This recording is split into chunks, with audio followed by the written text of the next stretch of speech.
अस्सलाम वालेकुम दोस्तों, कैसे हैं आप सब लोग। उम्मीद है ठीक ठाक होंगे, खुशबाश होंगे और मेरी बताई गई रेमेडीज़ को कहीं ना कहीं तो भैया इस्तेमाल कर ही रहे होंगे। जिस तरह के आप जानते हैं कि ये सीरीज़ मैं चला रही हूँ आपके बालों के अकॉर्डिंगली आपने कौन सी हेयर ऑयल्स यूज़ करने हैं, तो प्रीवियस वीडियो का ही ये सीक्वेंस है और मैं आपको बताती चलूँ कि आज की वीडियो में हम बात करेंगे कि आप अपने ऑयली बालों को कैसे ट्रीट कर सकते हैं।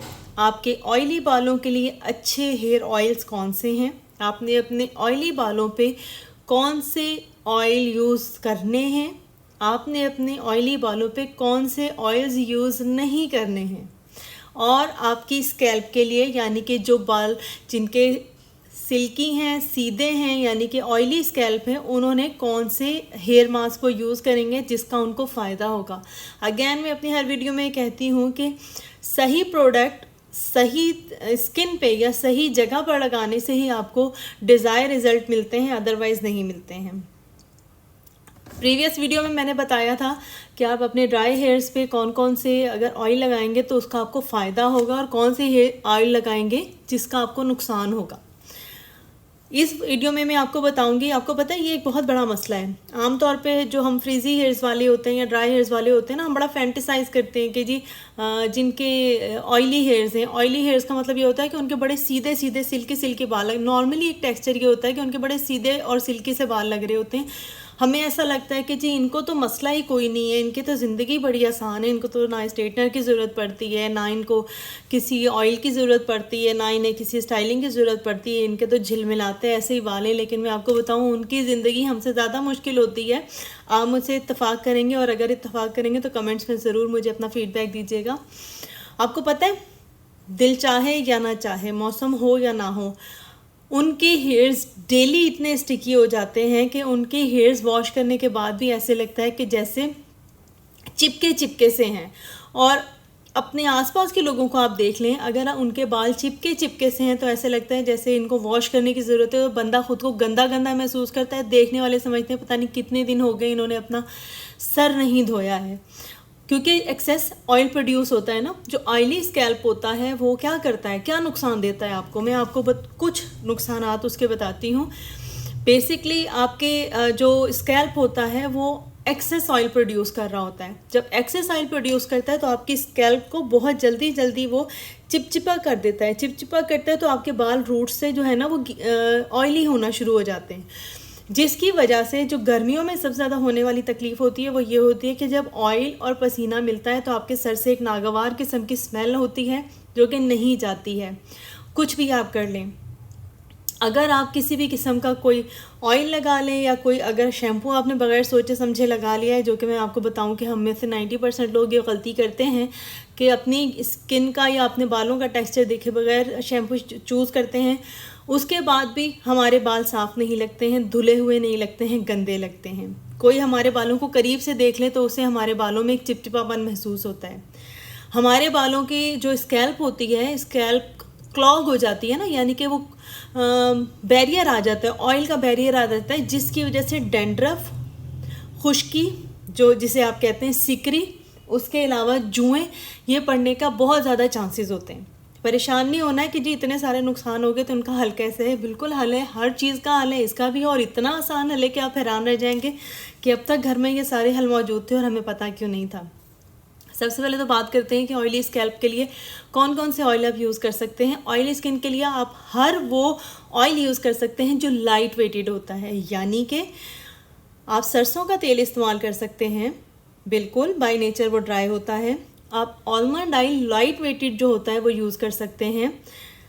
आप जोजोबा ऑयल यूज़ कर सकते हैं, आप ऑर्गन ऑयल यूज़ कर सकते हैं। आप रोज़मेरी ऑयल कंसनट्रेटेड है तो आप उसको किसी भी बेस ऑयल में मिलाकर यूज़ कर सकते हैं, लेकिन ऑयल आप ओवरनाइट नहीं लगाएंगे। यहाँ आज आप मेरी बात लिख लें कि आप ऑयली स्कैल्प वाले हैं, यानी कि आप ऑयली बालों वाले हैं, तो आपने ऑयलिंग को सिर्फ स्कैल्प तक महदूद रखना है और आपने ओवरनाइट नहीं लगाना है। 2 से 3 घंटे मैक्सिमम है कि आपके जो स्कैल्प की नरिशमेंट है वो उसके लिए काफ़ी होगी। और ऑयलिंग से ज़्यादा आपका जो फोकस होना चाहिए वो ऑयल कंट्रोलिंग पे होना चाहिए।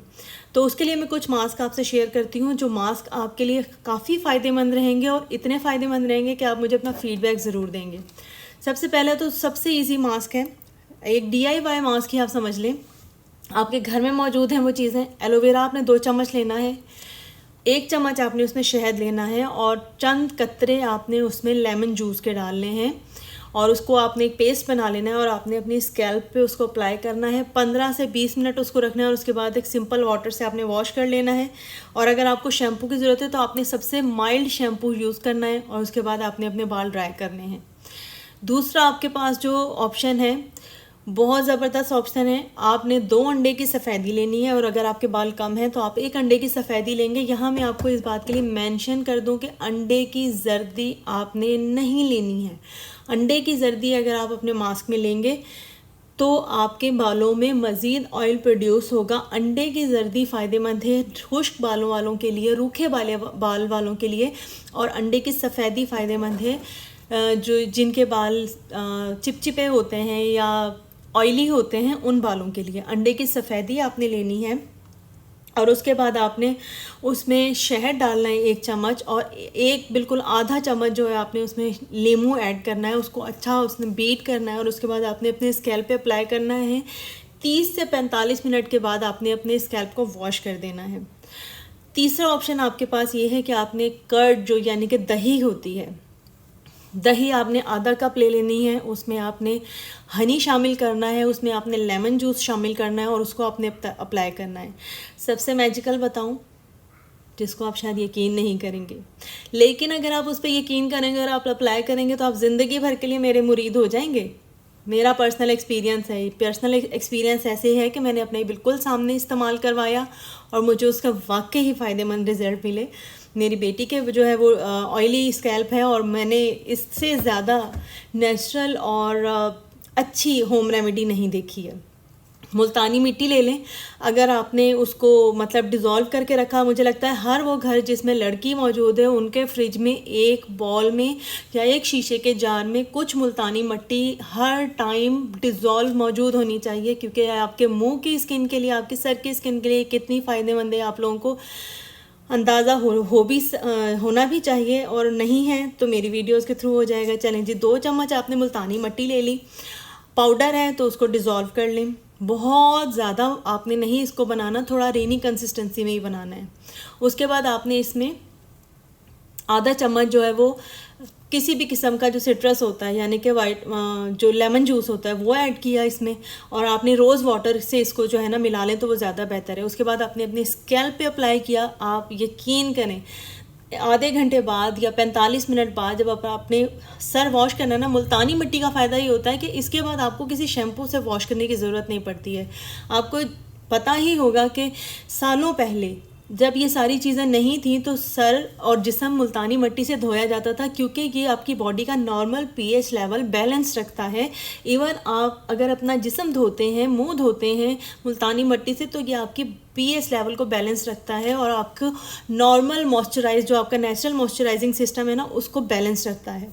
बहरहाल आपने अपना सर वॉश करना है, ड्राई करना है, और उसके बाद आपने मुझे दुआएं देनी है कि मैंने आपको कितना ज़बरदस्त ऑयल कंट्रोलिंग हेयर मास्क बताया है और उससे आपको कितना फ़ायदा हो। एक और, अगर आपके सर में बहुत ज़्यादा फंगस है, फंगस यानी कि खुश्की है ना, खुश्की एक वो होती है जो झड़ के आपके कंधों पे आ जाती है, एक वो होती है कि आप जब भी आप अपने सर पे इस तरह खारिश कर रहे हैं तो आपके नाखूनों में भर भर के वो गंदा सा फंगस आ रहा है और आपके लिए वो बहुत ही एक पैनिक सिचुएशन है कि आप दुनिया भर के जो है वो शैम्पू अपने अप्लाई कर दिए हैं और वो फिर भी ठीक नहीं हो रहा है। उसका क्या हाल है? उसका हल ये है कि आपने 1 चम्मच एप्पल साइडर विनीगर, बिल्कुल जो विनीगर होता है यानी कि जो सिरका होता है उसमें एंटीबैक्टीरियल और एंटी फंगल जो है वो प्रॉपर्टीज़ होती हैं। आपने उसमें रोज़ वाटर ऐड करना है और कोई भी बेस ले लें। बेस का मतलब ये है कि आप उसमें दही ले सकते हैं, आप उसमें मुल्तानी मिट्टी ले सकते हैं, आप उसको इस तरह की किसी भी चीज़ में ऐड करें और उसके बाद अपने अपने सर पे अप्लाई करें। और कुछ नहीं है ना तो विनीगर को आपने सिंपल पानी में ऐड करना है और उसमें थोड़ा सा आपने टी ट्री ऑयल डाल दें। टी ट्री ऑयल के बेइंतहा बेनिफिट्स हैं। टी ट्री ऑयल के चंद कतरे डालें और उसके बाद अपने अपने स्कैल्प पे लगाना है। 15 से 20 मिनट के बाद आपने अपना स्कैल्प वॉश कर लेना है। आप मुझे दुआएं ना दें तो याद कीजिएगा। आपने अपनी डाइट में पानी ज़्यादा पीना है, अपने बालों को जितना कम हो सके उतना आपने ऑयली चीज़ें, और अच्छा एक और चीज़, जो शैम्पू आपने ख़रीदने हैं ना, उसके लिए मैंने लिख के रखा है और मैं आपको ज़रूर बताऊंगी, क्योंकि ये कॉमन मिस्टेक है जो हम सब करते हैं। मैंने बड़ी मिस्टेक की, अपने बालों को ड्राई से ड्रायर किया है, तो मैं नहीं चाहती कि आप ऑयली से ऑयली तरीन करें। ठीक हो गया? तो आपने जो शैम्पू लेना है ना, उसमें आपने कुछ चीज़ें बेसिक लेनी है। बेसिक आपने लेनी है जिसके ऊपर लिखा हो क्लैरिफाइंग शैम्पू, जिसके ऊपर स्पेशली मेंशन हो कि ये ऑयली बालों के लिए है, यानी कि शैम्पू फॉर ऑयली स्कैल्प है। टी ट्री ऑयल, जिसमें भी इंग्रेडिएंट्स आप देखेंगे और उसमें टी ट्री ऑयल है, आपने वो लेना है, क्योंकि इसकी जो प्रॉपर्टीज़ होती है, आपके जो स्कैल्प है इसको फ्रेश रखता है, एंटी फंगल रखता है, एंटी फंगल होता है, ठीक है, ऑयल को कंट्रोल करता है। उसके अलावा लेमन सिट्रस बेस्ड जो शैम्पू होते हैं ना, आपने बहुत सारे शैम्पू देखे होंगे जिन पे अंडे या नारियल का तेल और इस तरह की चीज़ें बनी होती हैं, और कुछ शैम्पू आपने देखे होंगे जिस पे अदरक या लेमन या एलोवेरा टाइप की चीज़ें बनी होती हैं, यानी कि वो उसमें वो वाली प्रॉपर्टीज़ होती हैं। ठीक हो गया? तो आपने लेमन सिट्रस टाइप के जो शैम्पू होते हैं ना, आपने वो लेने हैं। आपने ऐसे शैम्पू लेने हैं जो आपके बालों को वॉल्यूम करें, यानी कि वॉल्यूमाइज करें। आपने वो वाले शैम्पू नहीं लेने जो आपके बालों को मज़ीद चपटा करें और आपके बालों को मज़ीद चिपका दें। सल्फेट फ्री शैम्पू लेने हैं। आपने ऐसे शैम्पू लेने हैं जिनमें सल्फेट ना हो, और आपने ना हर दूसरे महीने तजर्बा नहीं करना कि जी अब फलानी एक्ट्रेस ने कह दिया कि नीला शैम्पू अच्छा है, पीला शैम्पू अच्छा है, गुलाबी शैम्पू अच्छा है, तो मैं वो ले लूँ। नहीं, आपने कोई भी एक माइल्ड टू मॉडरेट शैम्पू लेकर चूज़ करके, अगर आपको वो सूट कर गया है तो आपने उस पर स्टिक रहना है। आपको कोई ज़रूरत नहीं है तजर्बे करने की।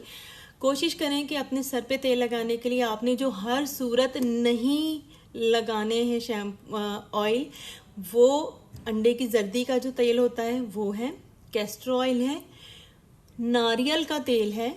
ये शैम्पू आप, ये जो ऑयल हैं ये आपने नहीं लगाने हैं, इसलिए कि ये आपके बालों को मज़ीद ऑयली करेगा, आपके सर की स्किन को मज़ीद क्लॉग करेगा, उसमें जाके ये जम जाता है और फिर ये वॉश आउट नहीं होता है। होपफुली मेरी ये वीडियो कहीं ना कहीं आपके लिए फ़ायदेमंद रहेगी। ये सारी रेमेडीज़ मैं आप तक इसलिए शेयर करती हूँ ताकि आपके किचन में, आपके हाथ की पहुँच में, आपके घर में, घर के चार दीवारी में, बग़ैर पैसे खर्च किए या मिनिमम पैसे खर्च किए जो चीज़ें आप तक पॉसिबल हैं, आप वो अवेल करें और खुद को बनाएं, संवारें, खूबसूरत रखें, साफ़ सुथरा रखें और मुझे दुआएं देते रहें। अगर मेरी वीडियो कहीं ना कहीं आपके लिए फ़ायदेमंद है तो थम्स अप मैं डिज़र्व करती हूँ, और अगर आप चाहें तो मुझे फॉलो कर सकते हैं, सब्सक्राइब कर सकते हैं, ये टोटली आपके ऊपर है। अगर मेरी वीडियो आपको पसंद आती है तो अपना बहुत सारा ख्याल रखिएगा। अगले तक किसी टॉपिक के लिए, जब तक कि किसी और टॉपिक पे वीडियो ना बनाऊँ, तब तक के लिए मुझे इजाज़त दीजिए। अपना बहुत ज़्यादा ख्याल रखिएगा। अल्लाह हाफिज़।